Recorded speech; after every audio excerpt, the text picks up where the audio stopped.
नमस्कार, अपनी ढपली अपना राग में आप सभी का स्वागत है। मैं हूं नीलू। करते हैं खबरों की शुरुआत। तो बीजेपी प्रदेश में 5 दिसंबर को होने वाले उपचुनाव को लेकर बेहद गंभीर है। हमेशा चुनाव मोड में रहने वाली बीजेपी मैनपुरी लोकसभा सीट के साथ मुजफ्फरनगर के खतौली और रामपुर के सदर विधानसभा उपचुनाव के लिए अपने प्रत्याशी तय करनी है।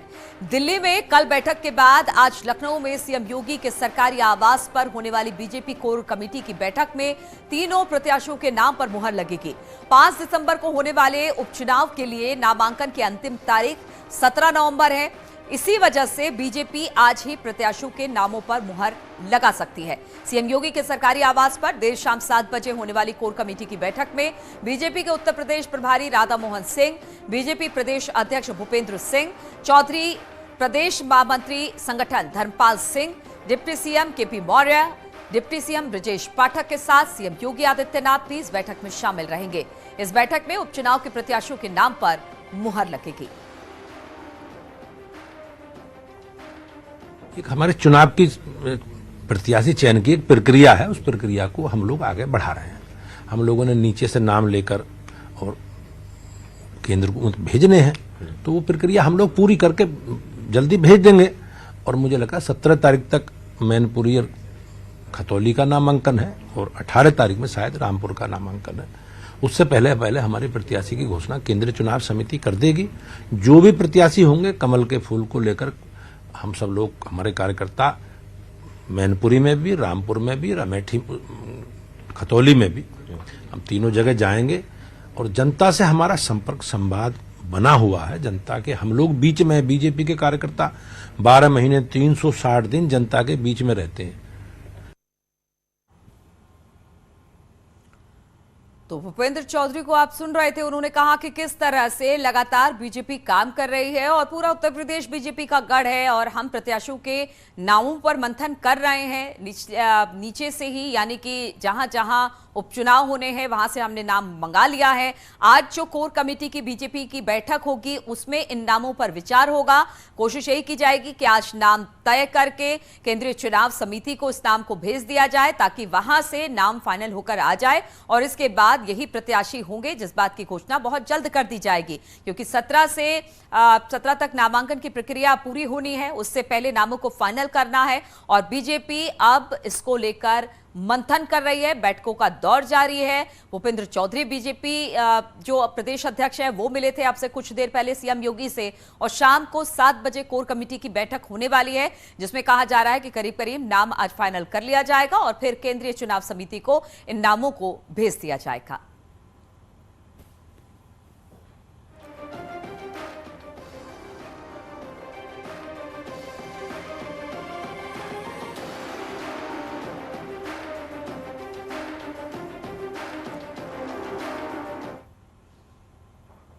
और इसी पर बातचीत करने के लिए पवन हमारे साथ जुड़ गए हैं। पवन, देखिए लगातार बैठकों का दौर जारी है। अभी कुछ देर पहले भूपेंद्र चौधरी मिले थे सीएम योगी से, इसके बाद शाम को कोर कमेटी की बैठक होगी, लेकिन आज जो फैसला होगा उसे भेजा जाएगा केंद्रीय चुनाव समिति के सामने और फिर वहीं से नाम फाइनल होगा। किस तरह की सुगबुगाहट?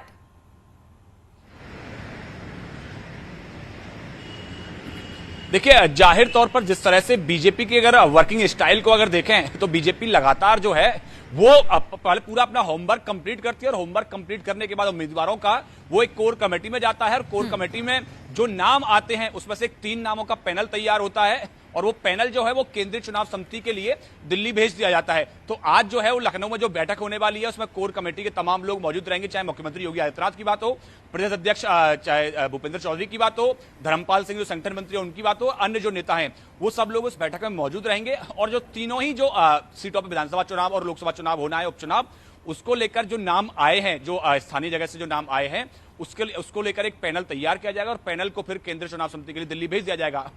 जो संगठन का जो समीकरण है वो अपने समीकरण केंद्र को बताएंगे कि किस सीट पर किस जाति का क्या समीकरण है, कौन कौन से उम्मीदवार हैं और किस तरह से उनकी विशेष जो पकड़ है वो जमीनी स्तर पर है, वो केंद्र को ब्रीफ करते हैं और केंद्र जो है फिर अपने विवेक के मुताबिक उस 3 नामों के एक पैनल में से एक नाम का चयन करता है, उसकी घोषणा करता है। अगर बीजेपी की अगर बात करें तो तो अमित शाह को उत्तर प्रदेश की एक एक सीट के बारे में बहुत बारीक जानकारी है। उनके साथ साथ अमित शाह जो है वो लगातार जब भी कोई फैसला लेते हैं उत्तर प्रदेश को लेकर, तो उसमें सुनील बंसल जो कि पहले संगठन महामंत्री रहे उत्तर प्रदेश के, तो उनको भी इन्वॉल्व करते हैं। और इसमें भी क्योंकि रामपुर और मैनपुरी ये दोनों ही जगह पे बहुत महत्वपूर्ण उपचुनाव होने वाला है 2014 के लोकसभा चुनाव से पहले, क्योंकि अगर मैनपुरी उपचुनाव अगर बीजेपी जीत जाती है तो समाजवादी पार्टी के लिए बहुत बड़ा झटका साबित होगा। इसलिए बीजेपी अपनी रणनीति जो है पूरी तैयार कर रही है। इसलिए एक एक नाम पर बारीक मंथन करके, बिल्कुल, और इसलिए पवन इतना वक्त लग रहा है, इसलिए बीजेपी को इतना वक्त लग रहा है, तमाम समीकरणों को बिठाकर ही प्रत्याशियों के ऐलान करना चाहती है बीजेपी। संकेत भी हमारे साथ लखनऊ से जुड़े हुए हैं। संकेत, हमने देखा कि एक एक कदम फूक फूक कर बीजेपी रख रही है, क्योंकि अभी लोकसभा चुनाव भी बिल्कुल सर पर है। ऐसे में ये उपचुनाव हो रहा है और ये उपचुनाव यादव लैंड में हो रहा है। हालांकि भूपेंद्र चौधरी से जब आपने बात की तो उन्होंने कहा कि पूरा उत्तर प्रदेश ही बीजेपी का गढ़ है, लेकिन चुनौती तो है यहां पर। बिल्कुल जाहिर सी बात है और इसको भारतीय जनता पार्टी के जो रणनीतिकार हैं वो बेहतर तरीके से समझ रहे हैं। यही वो वजह है कि भारतीय जनता पार्टी ने नामों का जो पैनल है वो बहुत सोच समझ कर तैयार किया है। जो क्षेत्रीय कमेटी ने, जो जिला स्तर की कमेटी ने नामों का पैनल भेजा, उस पर बाकायदा प्रदेश कार्यालय से प्रदेश संगठन ने मंथन किया और आज उन नामों के पैनल पर मुख्यमंत्री योगी आदित्यनाथ से चर्चा होगी। संगठन के पदाधिकारी मौजूद रहेंगे, खुद भारतीय जनता पार्टी के प्रदेश के अध्यक्ष भूपेंद्र चौधरी मौजूद रहेंगे।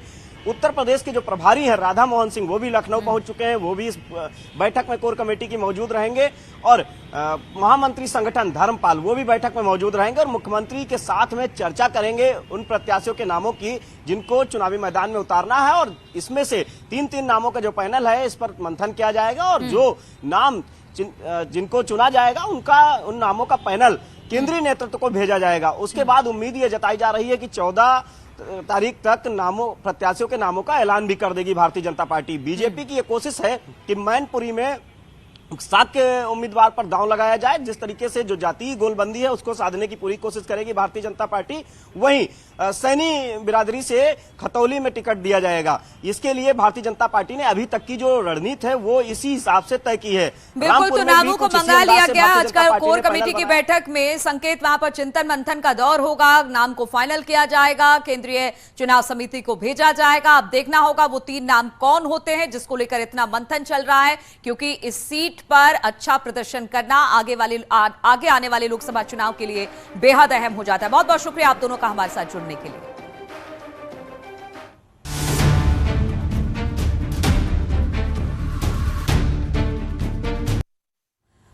और समाजवादी पार्टी के राष्ट्रीय अध्यक्ष अखिलेश यादव आज सफाई पहुंच रहे हैं। सफाई में अखिलेश मैनपुरी लोकसभा उपचुनाव में पर बैठक करेंगे। अगले हफ्ते मैनपुरी लोकसभा उपचुनाव का पर्चा दाखिल करने पर मंथन होगा।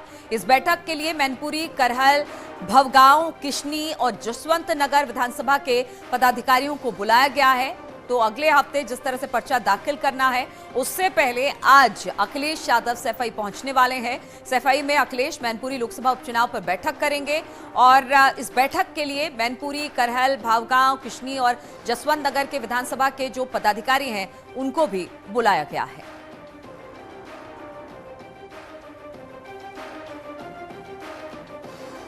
मैनपुरी से डिंपल को उतार तो दिया गया है प्रत्याशी के तौर पर, लेकिन देखना होगा कि आज भी जो एक बैठक होनी है उसमें किस तरह से चर्चा होती है, क्या चर्चा होती है। समाजवादी पार्टी के सीनियर लीडर, मौजूदा प्रवक्ता, साथ में पूर्व राज्य मंत्री पवन पांडे जी मेरे साथ हैं। आइए उनसे बात कर लेते हैं। पवन पांडे जी, एक बार फिर से बाई इलेक्शन का बिगुल मचा है, सब लोगों का ध्यान एक बार फिर से मैनपुरी पर है। किस तरह से देख रहे हैं इस सीट को आप? मैनपुरी का चुनाव समाजवादी पार्टी प्रचंड बहुमत के साथ जीतेगी। हमारी उम्मीदवार और पूर्व सांसद श्रीमती डिंपल यादव जी नेताजी की विरासत को बहुत मजबूती से आगे ले जाएंगी और जो मैनपुरी की जनता है, देवतुल्य वहाँ के क्षेत्रवासी हैं, उन्होंने नेताजी से बहुत प्यार किया और नेताजी ने मैनपुरी के लिए बहुत कुछ किया, वहाँ की जनता जनार्दन के लिए बहुत कुछ किया। तो निश्चित रूप से मुझे पूरा विश्वास है कि मैनपुरी की देवतुल्य जनता नेताजी की विरासत श्रीमती डिंपल यादव के हाथों में सौंपेगी। प्रचंड बहुमत के साथ, भारी वोटों के साथ, भारी जीत के साथ उनको जिताकर हिंदुस्तान की सबसे बड़ी पंचायत में लोकसभा में भेजेगी और जो नेताजी के अधूरे काम रह गए, जो नेताजी का सपना था और आगे करने का, उसे श्रीमती डिम्पल यादव जी पूरा करने का काम करेंगी। पवन जी, अब भारतीय जनता पार्टी एक ऐसी घेराबंदी कर रही है जो बिरादरी के आधार पर है और इस तरह की घेराबंदी और दावा कर रही है जहां आजमगढ़ में समाजवादी पार्टी को हरा सकते हैं, रामपुर में हरा सकते हैं, तो मैनपुरी में भी हम घेराबंदी करके हराएंगे। देखिए, भारतीय जनता पार्टी सपने, जुमले, झूठ, षड्यंत्र इसी की पार्टी है और हम इसके बारे में कुछ नहीं कहना चाहते, लेकिन मैं इतना जरूर कहना चाहता हूं कि जिस तरह से वो प्रशासनिक मशीनरी का उपयोग करते हैं, जिस तरह से सरकारी अधिकारी कर्मचारी भारतीय जनता पार्टी के कार्यकर्ता बनकर काम करते हैं, ये दुर्भाग्यपूर्ण है। इसको चुनाव आयोग को देखना चाहिए। और इसी पर बातचीत करने के लिए अलाउद्दीन हमारे साथ जुड़ गए हैं। अलाउद्दीन, मैनपुरी से प्रत्याशी तो उतार दिया समाजवादी पार्टी ने, लेकिन आज सफाई पहुंच रहे हैं अखिलेश और बैठक एक करने वाले हैं जिसमें मैनपुरी, करहल, भावरगान, किशनी, जसवंत नगर हर जगह से पदाधिकारी बुलाए गए हैं। यानी अखिलेश को भी लगता है कि भले वो यादव परिवार का कैंडिडेट क्यों ना हो, लेकिन कहीं कोई चूक ना हो जाए, इसलिए ये बैठक काफी अहम हो जाती है।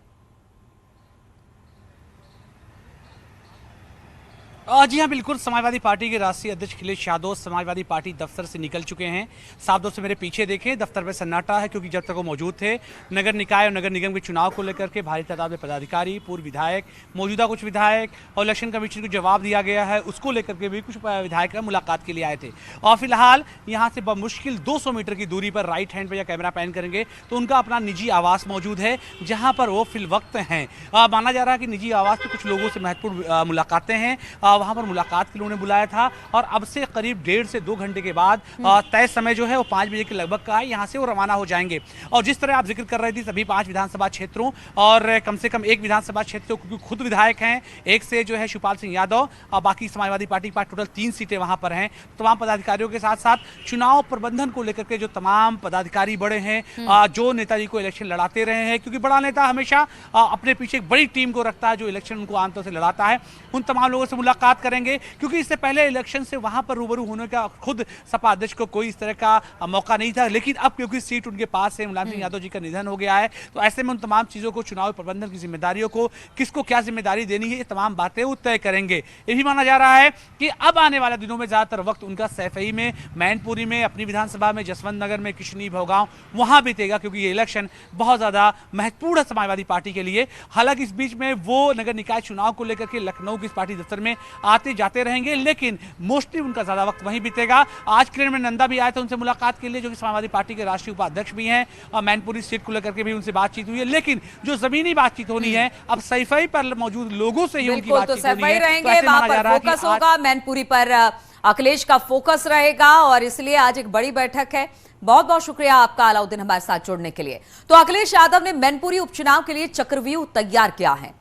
उन्होंने एक तीर से 2 जगह निशाना लगाने की कोशिश की। पहले तो अखिलेश यादव ने आलोक शाक्य को जिला अध्यक्ष बनाकर यह साफ कर दिया कि 2,90,000 शाक्य वोट उन्होंने सीधे सीधे उसमें सेंधमारी की है। तो दूसरी तरफ 4,30,000 यादव वोट बैंक को डिंपल के लिए साधने की कोशिश की है। डिंपल को मैनपुरी के रण में उतारने के पीछे अखिलेश के कई और मकसद हैं। तो दूसरी तरफ डिंपल के जरिए अखिलेश ने चाचा शिवपाल को भी साफ संदेश दे दिया है।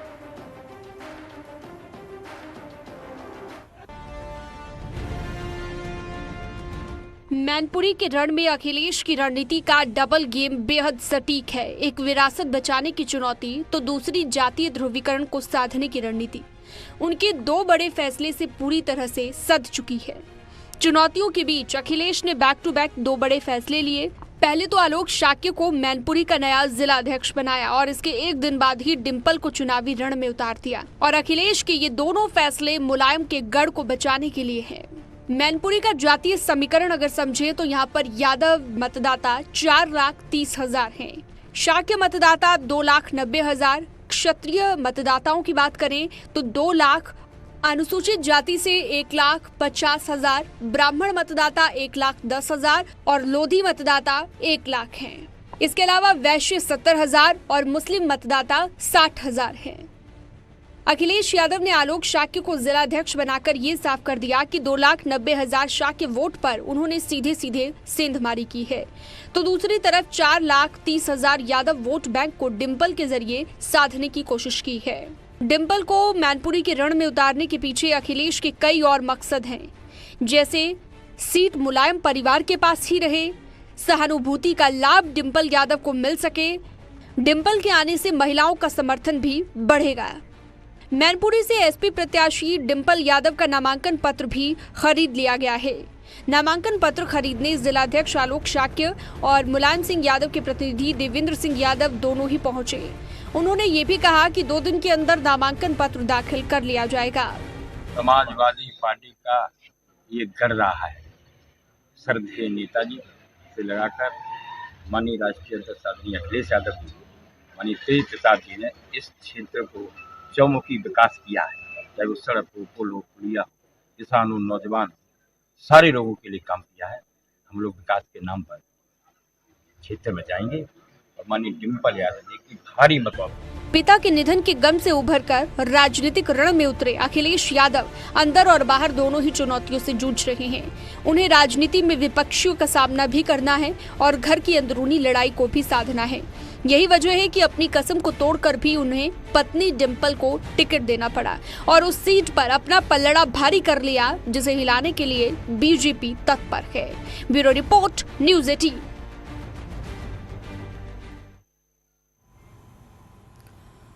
और केंद्रीय मंत्री एसपी सिंह बघेल ने अखिलेश यादव पर निशाना साधा। उन्होंने कहा कि अखिलेश को डिंपल के लिए न सिर्फ मैनपुरी में प्रचार करना पड़ेगा, बल्कि उन्होंने वहां कैंप भी करना पड़ेगा। वहीं एसबी के महासचिव अरुण राजभर का कहना है कि भाई के लिए तो अखिलेश गए नहीं, पत्नी के लिए तो प्रचार करना पड़ेगा। तो सबक लेंगे रामपुर और आजमगढ़ से, उनको मैनपुरी ही रहना पड़ेगा। वो कैंप करेंगे वहाँ और वो सभाएं नहीं, वो गाँव-गाँव वोट मांगेंगे। इस बात को आप नोट कर लीजिएगा। तो ये दोहरा मापदंड है कि जब भाई लड़ा तो एक भी बार नहीं गए, रामपुर में कार्यकर्ता लड़ा तो एक भी बार नहीं गए, अब पत्नी लड़ रही है तो वहीं पर रहना पड़ेगा। और मैं आज आपको बता रहा हूँ कि 100-200 1.5 लाख मतदाता कश्यप है, 1 लाख 1.25 लाख प्रजापति पालोट है। ये जो मतदाताओं में जो मैसेज जा रहा है आसान किसी के लिए नहीं है। समाजवादी पार्टी बहुत ताल ठोक रही है। मैं बता रहा हूं कि पूरी समाजवादी मंडली मैनपुरी में चली जाएगी, उसके बाद भी जीत आसान नहीं होगा। और सुहेलदेव भारतीय समाज पार्टी के लड़ जाने से हम बता रहे हैं कि जब रिजल्ट परिणाम आएगा, देखिएगा कि अगर समाजवादी पार्टी हार गई तो उनको एक बहुत दूर का नजारा दिखेगा कि हम जिसको धोखा दिए हैं अब जनता हमको धोखा दे रही है। और आने वाले समयों में रामपुर विधानसभा चुनाव होगा। भरोसा था आजम खां साहब पर, जेल की सलाखों तक नहीं पहुंच पाए, लेकिन कोर्ट ने आदेश कर दिया अब चुनाव भी होगा। तो चुनाव में देखिएगा वहां नहीं जाएंगे प्रचार करने ना, वो अपनी पत्नी को जिताने के लिए गांव-गांव जाने का प्रयास करेंगे। तो जनता इस बार दौड़ाएगी खूब और मजबूती से उनको एहसास कराएगी कि अब आप डरा कर राजनीति नहीं करोगे, अब डट करके सब लोग मुकाबला आपसे करेंगे। और रामपुर के गांधी स्टेडियम मैदान में बीजेपी अल्पसंख्यक मोर्चे की तरफ से पसमानदा मुस्लिम समाज की रैली हो रही है। डिप्टी सीएम ब्रजेश पाठक, पूर्व केंद्रीय मंत्री मुख्तार अब्बास नकवी और यूपी सरकार के मंत्री दानिश आजाद, बलदेव सिंह ओकल समेत बीजेपी के बड़े नेता इस सम्मेलन में शामिल होंगे। लखनऊ के बाद बीजेपी की यह दूसरी पसमानदा मुस्लिम रैली है। बीजेपी नेताओं का दावा है कि इस रैली में 10,000 से लेकर 15,000 पसमानदा मुस्लिम लोग शामिल हो रहे हैं, जिसमें बड़ी संख्या में सरकारी योजनाओं के मुस्लिम लाभार्थियों की है। माना यह जा रहा है कि सपा के गढ़ में कमल खिलाने के लिए इस बार बीजेपी यहां किसी मुस्लिम को टिकट देकर अपना प्रत्याशी बना सकती है, ताकि सीट आसानी से जीती जा सके, क्योंकि इस सीट पर आजादी के बाद से अभी तक बीजेपी प्रत्याशी जीत नहीं सका। किसी भी समाज के किसी भी कितनी चिकित्सा की सुविधाएं थी, लेकिन जब से योगी और मोदी सरकार आई है तो पसमानदा समाज को लेकर बीजेपी का ये सम्मेलन है। बीजेपी का अल्पसंख्यक लाभार्थी सम्मेलन, जिसमें रामपुर में मुस्लिम प्रत्याशी बनाए जाने की खबर भी मिल रही है। रामपुर सदर से अब तक बीजेपी एक बार भी नहीं जीती है और कोशिश यही की जाएगी कि अब रामपुर को जीता जाए। इसके लिए बीजेपी पूरा फोकस वहां पर कर रही है। पसमानदा समाज के आज करीब 10 से 15,000 लोग यहां पर सम्मेलन में शिरकत करने वाले हैं और खासतौर पर बीजेपी का अल्पसंख्यक लाभार्थी सम्मेलन है। रामपुर से विशाल सक्सेना इस पर और अधिक जानकारी के साथ जोड़ आए हैं। रामपुर से विशाल सक्सेना है। विशाल, अगर रामपुर की बात की जाए, अब तक बीजेपी यहां पर कोई जीत दर्ज नहीं कर पाई है। ऐसे में पसमानदा समाज का यह सम्मेलन मुस्लिमों को लुभाने की बात, और कहा यह जा रहा है कि हो सकता है बीजेपी अपनी तरफ से किसी मुस्लिम कैंडिडेट तक को यहां से उतारते।